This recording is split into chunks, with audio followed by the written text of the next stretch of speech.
भी कुरान पढ़ते रहेंगे, वो बुलंदी पे चढ़ते रहेंगे। कि जो भी कुरान पढ़ते रहेंगे, वो बुलंदी पे चढ़ते रहेंगे, वो बुलंदी पे चढ़ते रहेंगे। ताज पहना जाएंगे उनको, हाँ उनको ताज पहनाए जाएंगे उनको। हश्र में जगमगाते रहेंगे। वाह वाह वाह वाह वाह वाह देते हैं। आइए मोहतरम के लिए मैं सिर्फ यही बात कहूँगा कि कश्ती का पासबान फकत ना खुदा नहीं, कश्ती में बैठने का सलीका भी चाहिए। अदब से आओ, अदब से बैठो, अदब की जा है ये, ऐसी वैसी नहीं है महफिल, ये बस में मुस्तफा है। बाअदब फिर अदब का मकाम आ रहा है, मोहम्मद का फिर एक गुलाम आ रहा है। फिदा जिनकी आवाज पर है जमाना, वही आशीरी कलाम आ रहा है। हम सब के अजीज, हम सब के प्यारे, और हम बड़ों के दुलारे, हम छोटों के बड़े, यकीनन हर एक से बेलौस मोहब्बत करते हैं। तमाम शोराए कराम आपकी एक आवाज पर लब्बैक कहने पर मजबूर हो जाने वाले वो खतीब जो हम सब की आंखों के सितारे हैं और दिल के निहाय खानों में जिनकी मोहब्बत गोता जन हुआ करती है, वो कोई और नहीं बल्कि अजीज प्यारे नेक तबीयत के मालिक, जिनका अखलाक उम्दा, जिनका किरदार उम्दा, जिनका बयान उम्दा, जिनकी सोच उम्दा, जिनका कलाम के साथ साथ हुस्न अखलाक भी लाजवाब है। मैं चाहता हूँ उस लाजवाब खतीब को जो पूरी दुनिया में जिसको सुना जाता है, कबूल किया जाता है, चाहा जाता है, और दिलो जान उस पर लुटाने के लिए उसके चहीते हम वक्त तैयार रहते हैं। आली जनाब हजरत मौलाना मोहम्मद अखलाक साहब अल कासमी दामत बरकातुहुल आलिया, जनरल सेक्रेटरी जमीयतुल उलमाए लखीमपुर है। जनाबे वाला का ये गांव है, ये घर है, यहाँ अपने भी हैं, कुछ मेहमान भी हैं। आइए इनसे जनाबे वाला से इनकी बयानी खिताब सुनते हैं और अपने दिल को खुशियों के दामन से भर लेते हैं। माइक पे बैठे हुए आली जनाब हजरत मौलाना मोहम्मद अखलाक साहब अल कासमी दामत बरकातुहुल आलिया। सल्ली अला रसूलिहिल करीम, अम्मा बाद।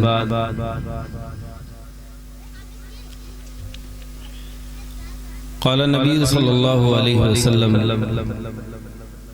इन्ना अशकरन्नास लिल्लाहि तआला अशकरहुम लिन्नास, और कमा क़ाल अलैहि सलातु वस्सलाम।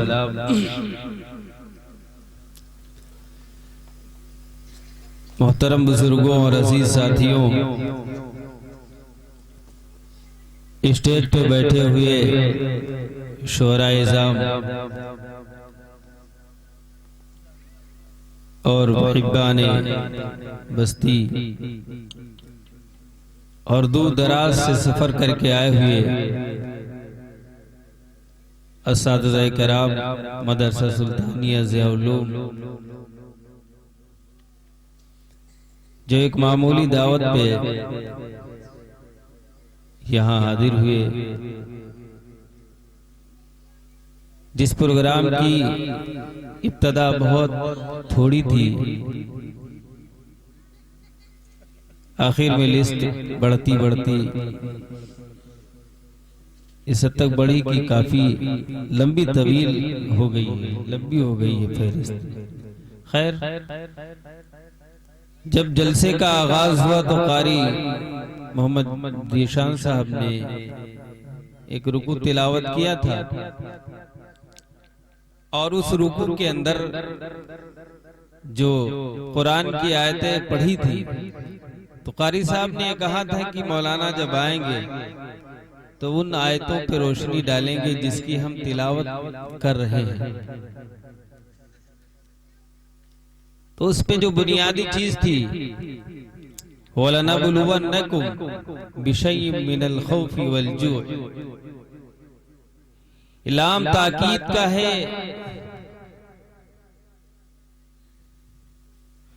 बानूने सकीला है,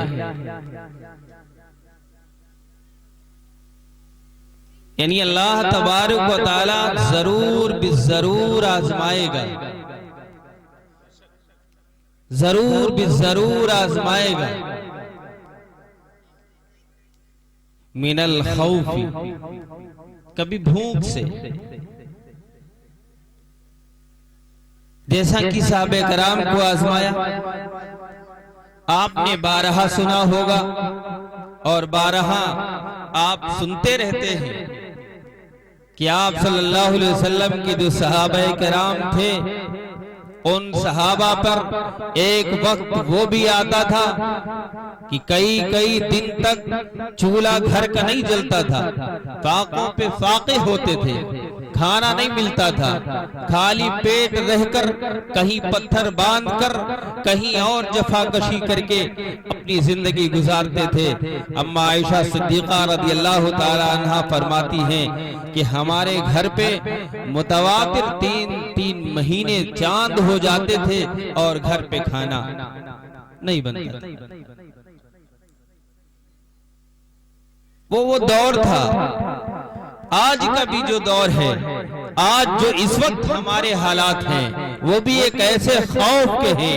अल्लाह तबारक व तआला इस वक्त भी आजमा रहा है और ऐसा हम पे खौफ है जिस खौफ को हम और आप समझ भी नहीं पा रहे हैं। एक अजीब जिंदगी का मोड़ हमारे सामने है जो कोई हमारे सामने खुला रिजल्ट नहीं है। हम आने वाले कल के लिए सोचते हैं क्या होगा, कैसे कल जिंदगी कटेगी, कैसे कल जिंदगी गुजरेगी। हमारे मुल्की हालात भी ऐसे हैं, हमारा मुल्क का ये इशारा भी है, हम समझ नहीं पा रहे हैं हमारा कल कैसा होगा, हमारा और उससे आगे का दिन कैसा होगा। हम पे इस वक्त भी खौफ, ये भी अल्लाह की तरफ से। अल्लाह ने फरमाया दूसरी जगह, मिन खैरिही व शर्रिही, अच्छी और बुरी तकदीर ये मेरी तरफ से है। अब ऐसा खौफ है, लेकिन हमारा यकीन ये होना चाहिए ये खौफ अल्लाह की तरफ से है। और कभी अल्लाह ताला आजमाता है माल के जरिए से,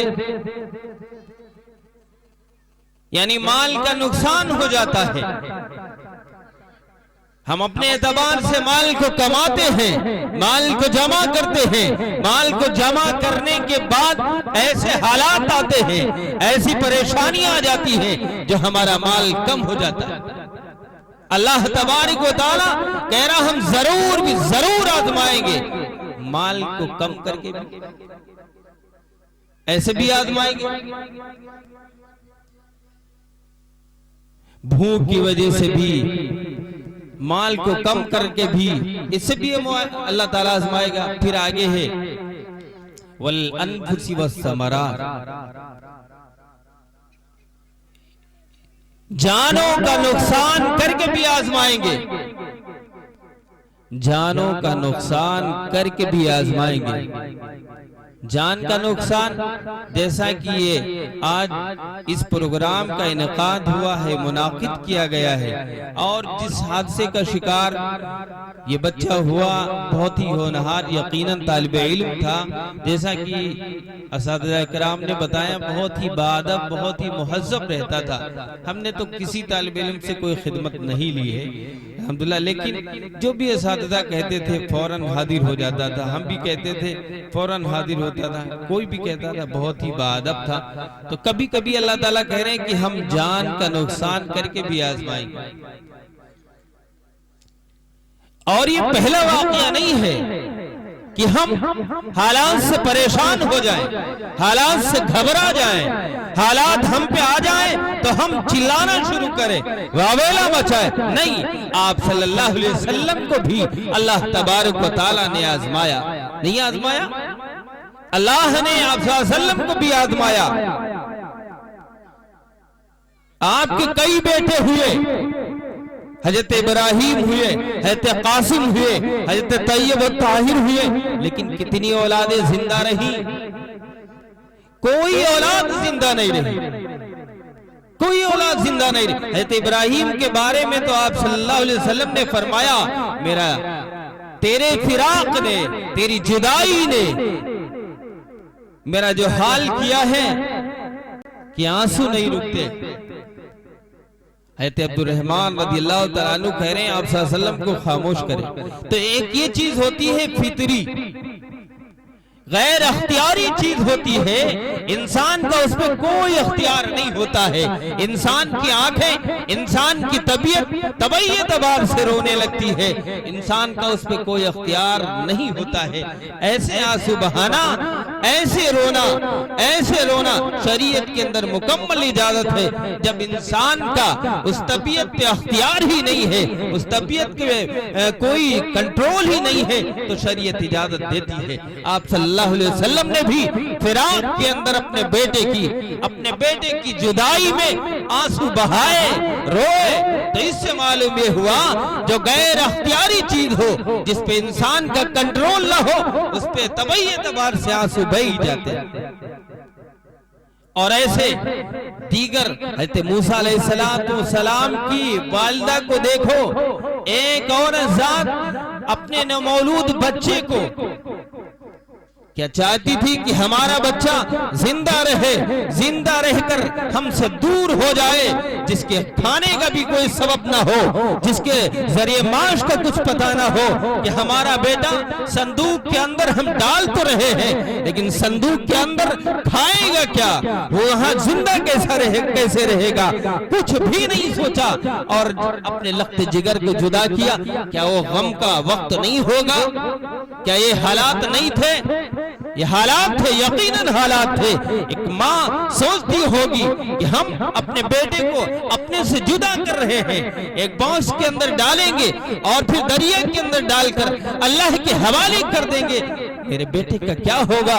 न यहाँ दूध का इंतजाम है, न खाने का इंतजाम है, कैसे मेरा बेटा जिएगा, कैसा मेरा बेटा कैसे रहेगा? क्या नहीं सोचा होगा? अल्लाह के हवाले किया। अल्लाह के जब हवाले किया तो अल्लाह तबारक व तआला ने परवरिश की, और वहां भी एक खूबसूरत नतीजा जो निकल कर आया। और एक जो बड़े मजेदार चीज मुफस्सिरीन लिखते हैं कि एक फिरौन वो था जिसकी परवरिश जिब्राइल अलैहिस्सलाम ने की थी, पहाड़ पे हुई थी, और एक ये मूसा है जिनकी परवरिश फिरौन ने की है, अल्लाह के बड़े नाफरमान ने फिरौन ने की। दोनों जगह देखो, एक की परवरिश हजरत जिब्राइल ने की, अल्लाह के महबूब फरिश्ते ने, और दूसरी तरफ फिरौन ने की, अल्लाह का मबगूज बंदा। दोनों का जो नतीजा निकल कर आया, जो फिरौन की परवरिश हुई, उससे नतीजा जो निकला वो मूसा अलैहिस्सलाम कौम के रहबर बने, कौम के रहनुमा बने, कौम की जो है रहनुमाई की। अल्लाह तबारक व तआला ने नबूवत का दर्जा दिया, और दूसरी तरफ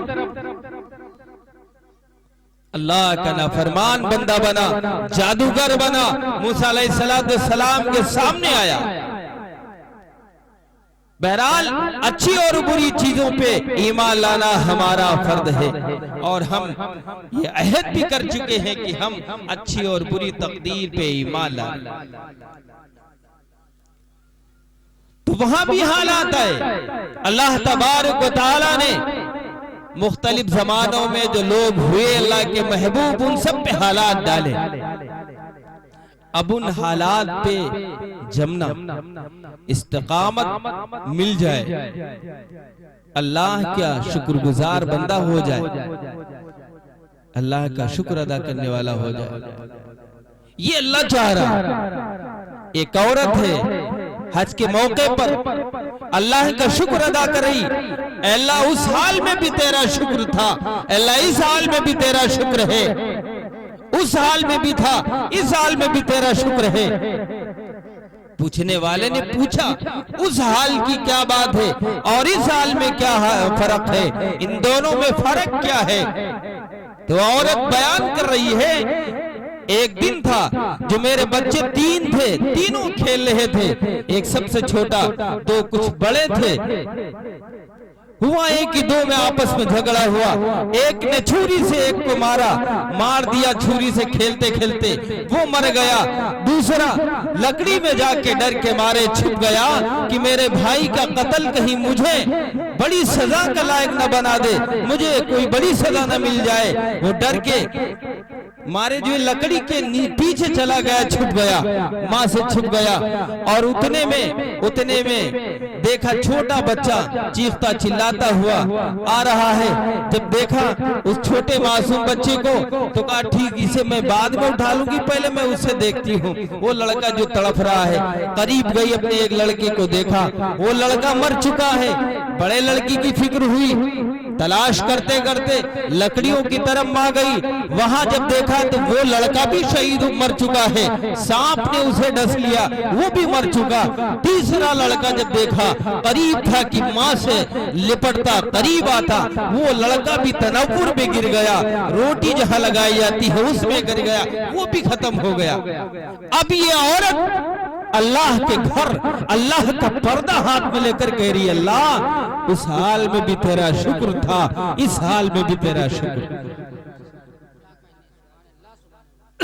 उस हाल में, यानी जब अल्लाह तूने औलादे दी थी, 1 नहीं 2 नहीं 3, अल्लाह उस वक्त भी तेरा शुक्र था, इस वक्त भी तेरा शुक्र। औलाद एक नियामत है अल्लाह की तरफ से, अल्लाह जिसे चाहे दे, जिसे चाहे ले ले।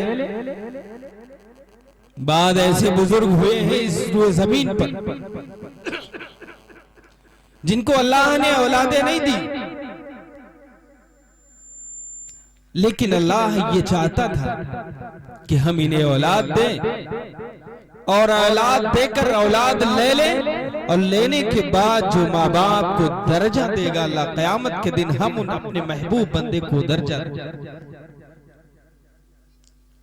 ऐसा किया है बुजुर्गों ने, अपने जूस से जो है औलादों को पाला पोषा। 4-5 साल का हो गया बच्चा, 7 साल का, फिर वो बाग में लेकर गए, वहां मगरमच्छ को खाता हुआ बुजुर्गों ने देखा, बेख्तियार होकर दौड़े उसको बचाने के लिए, लेकिन अल्लाह एक गैब से आवाज आई, नहीं, ये मकसूद मेरा नहीं है कि तुम मर जाओ, मेरा मकसूद ये था कि तुम भी उस माँ बाप के जो बेटों से महरूम हो जाते हैं उनके कतार में खड़े हो जाओ। और ये शक्ल होती जो हादिसे की शक्ल होती। शहीद की कई किस्में लिखी गई, उनमें एक किस्म ये भी है, एक किस्म वो जो अल्लाह के रास्ते में एलाए कलमतुल्लाह के लिए लड़ता लड़ता शहीद हो जाए, और दूसरी शक्ल ये मुख्तलिफ किस्में, एक ये भी हादसे का शिकार हो जाए, जिसकी जिंदगी मामूल के मुताबिक हर कोई सोच रहा था, कौन किसने ये देखा था कि इतनी जल्दी ये चला जाएगा, हमसे रुखसत हो जाएगा, किसी ने नहीं सोचा था। मामूल के दबार से जवान होता, फिर जवानी के बाद एक उम्र ढलती, फिर बूढ़ा होता, फिर एक मौत तक पहुंचता। लेकिन अल्लाह ने जिसकी जैसे तकदीर में जो लिखा है वो होता है। शहादत का दर्जा लिखा था, वो बच्चा शहीद हुआ, और उसकी शहादत पे अगर हम सब्र कर लें, अगर हम अपने आप को जमा लें, वालिदैन जमा लें, अल्लाह तबारक व तआला मुझे यकीन है ऐसी नियामत पे बेहतर बदला अता फरमाएगा। अल्लाह तबारक व तआला इस पे हुस्न बदल देगा, और अगर इस पे वावेला और हंगामा मचाया जाएगा तो कुछ इसे मिलने वाला नहीं है। अल्लाह के यहाँ इस ऐसे जो है हालात का अदर मुरतब नहीं किया जाता। तो अल्लाह तबारक व तआला कभी माल के नुकसान के जरिए से, कभी जान के नुकसान के जरिए से आजमाता है, और कभी वसमरात, कभी फसल के जरिए से। हमारी फसल अच्छी है, हमारी फसल बहुत ही खूबसूरत है, भरा हुआ खेत, ऐसे हालात आए कि हमारी फसल हमारे घर आने से पहले ही चली गई।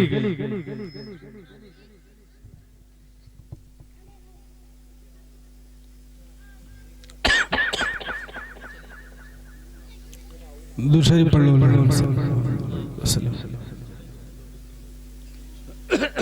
अभी चले गए हैं तो अल्लाह तबारक व तआला ने वसमरात इसके जरिए से भी हम आजमाते हैं, आजमाएंगे। इसके बाद और इसके आगे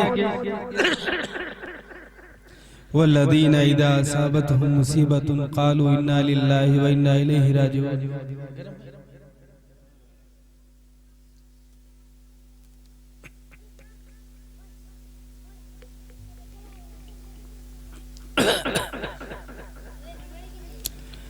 अब इन हालात के बाद जब तुम पे ये हालात आए, तुम्हारा काम क्या होना चाहिए? वल्लज़ीना इज़ा असाबतहुम मुसीबत, जब तुम्हें कोई परेशानी पहुंचे, मुसीबत पहुंचे, आ लगे, तो अल्लाह वाले कहते हैं इन्ना लिल्लाहि व इन्ना इलैहि राजिऊन। हम अल्लाह ही के माल हैं और अल्लाह ही की तरफ वापिस जाएंगे, अल्लाह ही के पास जाना, ये अल्लाह वाले कहते हैं। अब हमारा ये मामूल होना चाहिए कि जब भी हमें कोई परेशानी पहुंचे तो हम ये कह रहे हो कि हम अल्लाह तेरे हैं, ये जान भी तेरी है, ये माल भी तेरा है, अल्लाह हम तेरी तरफ रुजू करते हैं और तेरी तरफ आना है। ये कहने वाले, ये कारी साहब के तिलावत का जो रुकू था सूरह बकरा, तकरीबन हमें लग रहा है 155-56 जो भी आयतें हों, 54 ये आयत नंबर है जिसकी तिलावत की है, इसका ये तर्जुमा है। अब हमारा अखलाकी फरीदा क्या बनता है? हजरत अब्दुल्लाह इब्ने उमर रज़ियल्लाहु तआला अन्हु से रिवायत है, आप सल्लल्लाहु अलैहि वसल्लम ने फरमाया कि जब कोई मर जाए तो उसका हुस्न जिक्र किया करो, उसे अच्छे नाम से, अच्छे काम से याद किया करो और मैयत की बुराई न करो, उसके अयूब बयान न करो। आज अगर हमने उसके ऐबों को बयान किया तो वो जिंदा भी नहीं है, उसकी कब्र पे जाएंगे माफी मांगने तो माफ भी नहीं कर पाएगा। भाई वो कैसे माफ करेगा? अब तो वो दुनिया से जा चुका है। वो ऐसा नहीं कि कब्र से बोलेगा कि जाओ भाई तुम्हें माफ कर दिया। एक जिंदा शख्स है, उसमें इख्तलाफ बातें हुई, आपस में कोई दूरी है, तो उससे तो मुमकिन है कि इंसान अपने अच्छे अखलाक या अच्छे मामलात या जो भी हालात आए इत्तफाक हो जाए, सुलह हो जाए, माफी तलाफी हो जाए। लेकिन वो इंसान जो दुनिया से जा चुका है, जो दुनिया में है ही नहीं, ऐसे इंसान से कैसे माफी मांगोगे? उसकी कब्र पे जाओगे, वो बोल भी नहीं पाएगा, वो बोल सकता। इसलिए जो इस दुनिया से रुखसत हो चुके, इस दुनिया से जा चुके, उनके मुहासिन का जिक्र करना, उनकी बुराइयों, उनके ऐबों को छिपाना हम सब के लिए अखलाकी फरीदा है, हम सब की जिम्मेदारी। करोगे इंशाअल्लाह? और जितने भी यहाँ बैठे हैं, ये सब जो भी हसन मरहूम की इस ताज़ियती प्रोग्राम में आए हैं, हमारे पास तो काफी मेहमान आए हैं। अगर हम यहाँ अपने गांव में, अपने घर में अपना बयान लंबा करूं, तवील करूं, तो शायद तुम्हें भी अच्छा ना लगे और हमारे मेहमान जो शोरा हैं उन्हें भी एक तकलीफ का बाइस होगा इस ठंड के मौसम में कि हम आए और हम अपना कलाम भी नहीं पेश कर पाए। मौलाना ही अपने गांव में तकरीर करते रहे, चलती रही, बात होती रहेगी इंशाअल्लाह। आप सुनते भी रहते हैं ईद की नमाज में, ईदगाह में और दीगर मौकों पर भी। और शोरा जो हमारे मेहमान आए हैं, मैं चाहता हूं कि उन्हें ये मौका दिया जाए और वो अपना, हमारे मेहमान हैं, हम अपना वक्त उन्हें देंगे और हम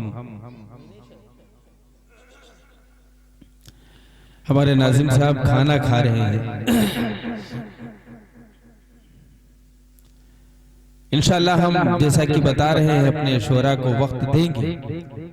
मैं वक्त इसलिए नहीं लेना ज्यादा चाहता हूं कि ठंड बहुत ज्यादा है, मेहमान पढ़ने वाले ज्यादा हैं।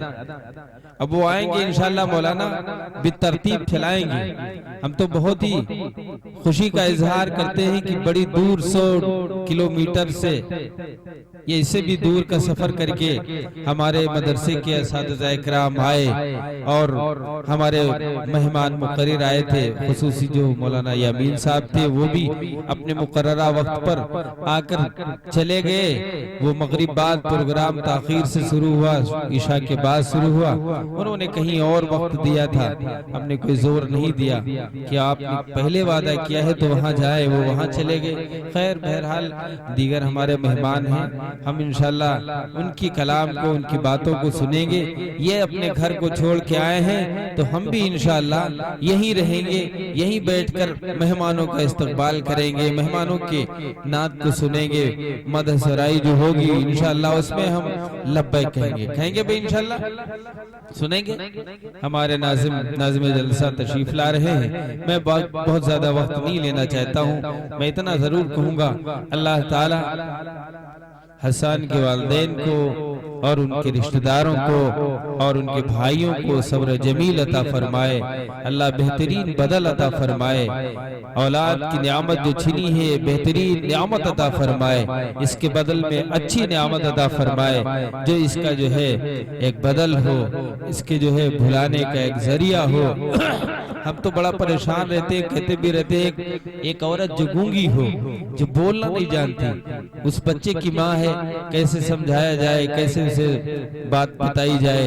हर एक को तो इशारे भी नहीं आते, तसल्ली देना भी मुश्किल है कि कैसे इनको समझाया जाए। खैर माँ जो है जैसे भी उन्होंने सब्र किया, बाप ने सब्र किया, हम अल्लाह से दुआ करते हैं कि अल्लाह उसने बदल अदा फरमाए। और जो तालीम का वक्त उसने गुजारा है, बड़ी खूबसूरत तरीके से उसने मदरसे में अपनी जिंदगी गुजारी है। हमें यकीन है अल्लाह ताला जन्नतुल फिरदौस में आला मकाम देगा। अल्लाह की जात पे पूरा यकीन है।